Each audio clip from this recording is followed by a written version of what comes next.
Welcome, people of the World Wide Web. So this is Chris from Cypher Sigma Screen Time here, and yes, this is the third movie review of this week. So yes, getting the reviews in this year. Already just obviously in January, or will it be February when it comes out? Anyway, so as you would have already know, as you would have seen on the thumbnail, this is Mercy. So this is a 12A film in the UK. It is an hour and 39 minutes long. It does not have anything after the credits, just an FYI. This is directed by Timur Bekmambetov, if I pronounced that right.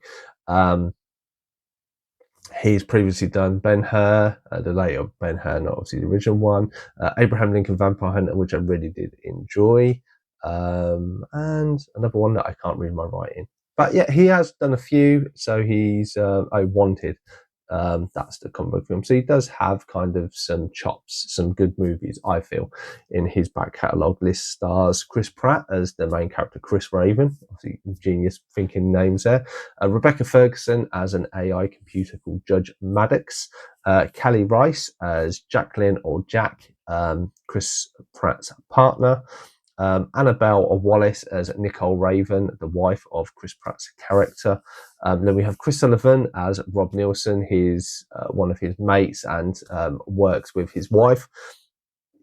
And then we have also and then the only other characters that you kind of need to know is Britt Raven, the daughter, and his old partner Roy, which I will get into. So if you're new, haven't seen the trailer, don't know what it's about, this is essentially about AI. The trailer does kind of give it a little bit of a sidestep of essentially Chris Pratt has been arrested for the death of his wife.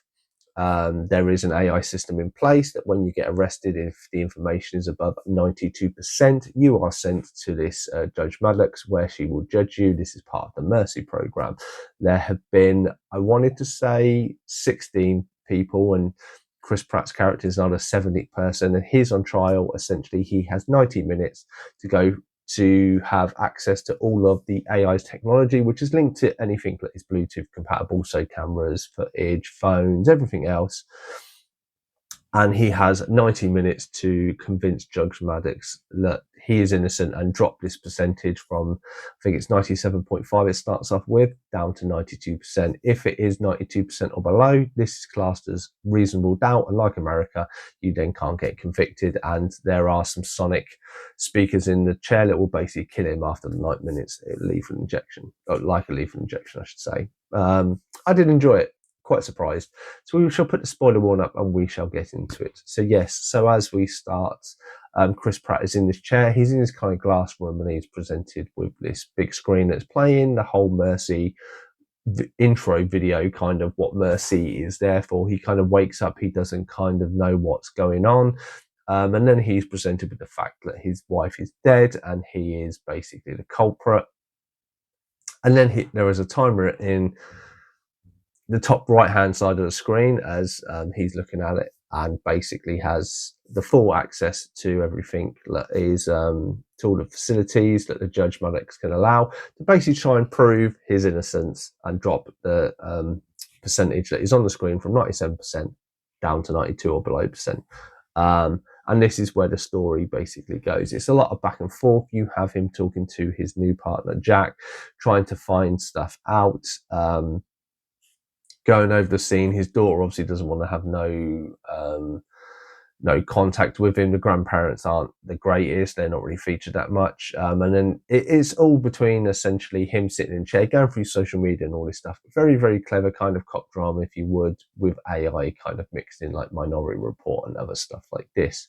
It flicks between real, like, stood back footage where you can see people, and then it goes to like personal cameras and then personal footage, footage and stuff like this.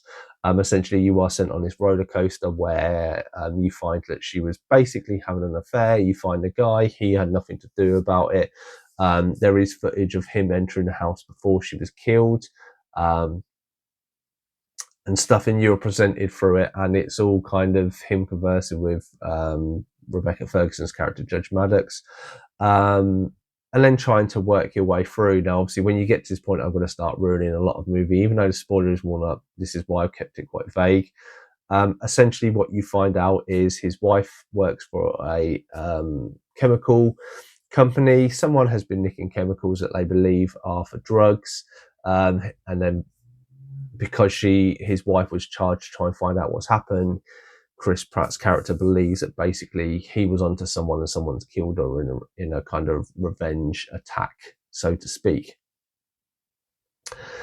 As it goes through, you find more. You find out who the person is. Again, I say I'm going to try and keep this quite vague because I still don't want to ruin it for a lot of people. When you find out the person that is involved, actually, the spoiler warning up, so let's just forget. So you find out his best mate, played by, or one of his best mates, Chris Sullivan, is responsible. Essentially, what has happened, he went to a party the night before or the weekend before, has hid in their basement for 2 days, and basically then come out and stabbed his wife and set it up like a labour of love, because he is unfortunately an alcoholic. He hasn't getting on, his wife is separating, obviously not knowing about the affair. Once this is proven, he is basically allowed to, is sorted out with about 20 minutes to go, but he decides that he doesn't want the trial to end, because what you find out is the chemicals haven't been used for drugs. Essentially, this guy's made a bomb, and he's basically going to bomb the AI building. You find out the reason why is Chris Pratt and his character Jax were the first person they arrested that went into the Mercy trial and was killed. This is actually Rob's brother from a foster home, and that this is a whole revenge. He's going to blow up Mercy, the whole Mercy program building, and everything else to get revenge on it. And because obviously Chris Pratt was involved, this results in him driving the truck around the city, being stopped, him smashing up cars, running over people, cars going into restaurant. A lot of people die. It's quite, they've kept it quite toned down. For this, I heard it was going to be quite an R-rated. It's meant to be an R-rated at first. Gets to the building. The court case is thrown out. Chris Pratt is released, but obviously as his ex-friend turns up, he's actually got his daughter and obviously a dead man switch in his hand. And then this is when he goes that obviously this is all a setup and it's all a con, and Mercy that is basically false, that he had a phone call with his brother, who was homeless at the time of the murder. He tried to phone at police, and it was falsely accused, and he was falsely killed, and this is all revenge. And then the sudden twist, you actually find out he was telling the truth, that Chris Pratt's partner had basically realised that there was a phone and dumped it. So basically the first court case would be legitimate and would go through, and that it would improve this because she believes in the system. She is arrested. Chris Pratt gets his daughter back, and obviously the guy is stopped and then arrested. The end. What did I think of this movie? I really like this movie. From what I've seen from the trailers and stuff, the trailers made it out that the AI was against him, when she kind of ends up helping him further as we go along the film and having a bit more compassion and understanding of humans, which I kind of feel is an aspect that AI would potentially learn. Obviously, the whole AI human thing, the right, wrong, and everything else, there's always these massive grey areas, and this movie does go into it a lot. I say, so I rated it 6.6 out of 10. I say, I'd seen a lot of bad reviews of. I really, really enjoyed it. Thoroughly enjoyed it. Actually, I say, you're probably on a rewatch. I would enjoy it. The thing why it doesn't get as much of a high rating for me, there are a few little inconsistencies. It's only a short movie. It is only an hour and a half. Obviously, time keeps to it, and the switching between the different cameras can get a little bit frustrating. Obviously, sometimes to obviously save money, they've got it on his partner, so you can't see anything, but you can kind of hear her whizzing around with this hover bike. I didn't really like the hover bike. Having drones and stuff that could get around, and her supporting her with a car or something, I think would have done better. Just my personal opinion. But obviously, by the end of it, obviously this all happens, and the bloke is arrested for killing his wife. His wife is now dead. But obviously you never kind of see anything that there's no afterwards. This is what happens. And it shows a lot, even though they say our system's supposed to bring in crime, and it says crime's down, you see that there's a lot of his previous partner was killed by a person who shot him and backed the car into him, and he got off. And it kind of was like, it shows that the system isn't great because stuff like this does happen.